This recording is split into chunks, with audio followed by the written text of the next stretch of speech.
One of the projects that we're doing is called the Joseph House, and we're across the street from Good News Church. And this house is getting waterproofing done. There's some concrete lifting that's happening. We're burying a lot of downspouts. We are also partnering with Mulhalls, and they are cleaning a garden, taking care of some weeds, and doing some other landscaping projects for this house as well.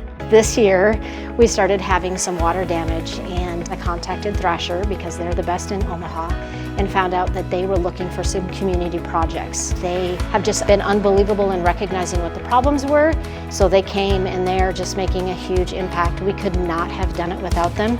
Bringing this entire group of people out to volunteer has just been so incredibly impactful on us.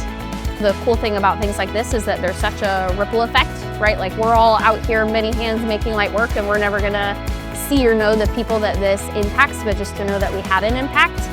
This all started 50 years ago because two people believed it was the right thing to do.